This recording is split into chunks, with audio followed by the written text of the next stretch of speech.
Welcome to The Explainer. Today, we are diving deep into one of the absolute giants of world football, Club Atlético River Plate.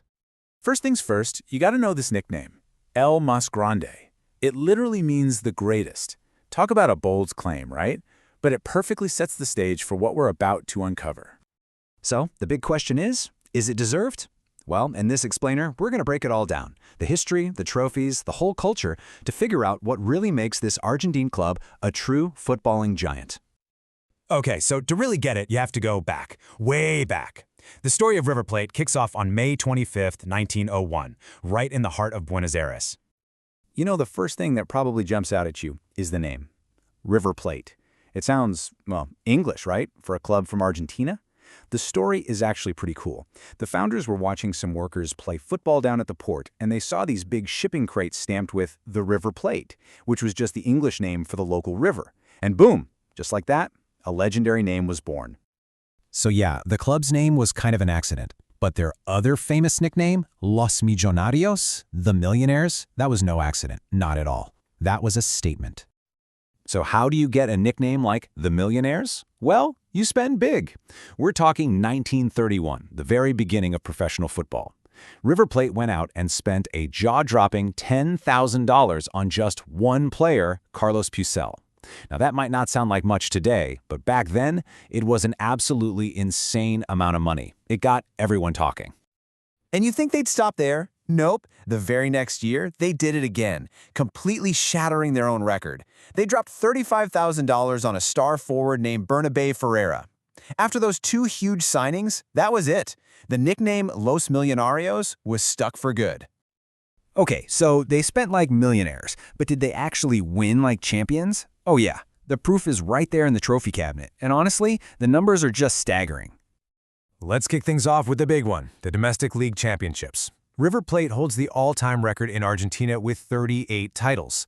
Just let that sink in. That's more than any other club in a country that lives and breathes football. We're talking about a foundation of just pure, utter dominance. And it doesn't stop there. When you throw in all the other national cups, that number jumps to 54 domestic trophies in total. It really just solidifies their claim. You look at the numbers, and within Argentina, they're the most successful team in history, period. But their ambition was always bigger than just Argentina. They took their game to the international stage, and they've got the hardware to prove it. 18 major continental and world titles, taking on the best of the best from all over the globe. And just look at the quality of these trophies. We're talking 4 Copa Libertadores titles. That's South America's version of the Champions League, the absolute pinnacle. Plus an Intercontinental Cup, a Copa Sudamericana. I mean, these are the trophies that every single club on the continent dreams of lifting.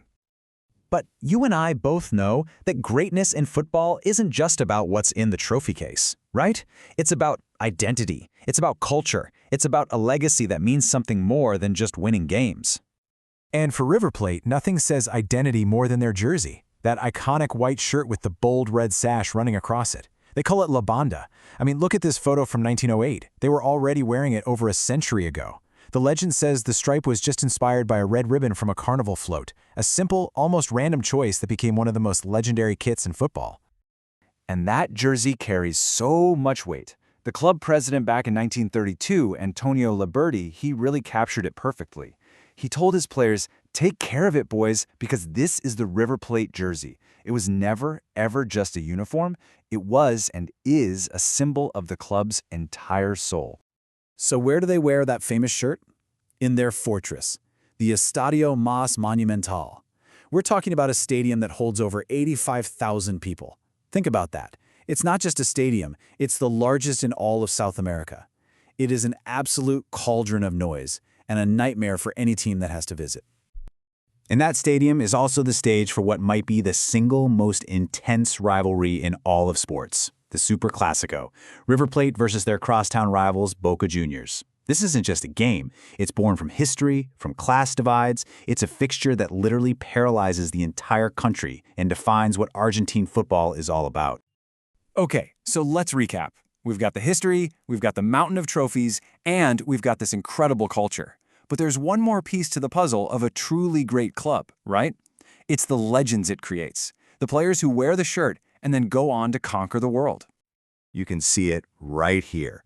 From that early team way back in 1908 to the superstars of today, that iconic look has stayed pretty much the same. But something else has remained constant too.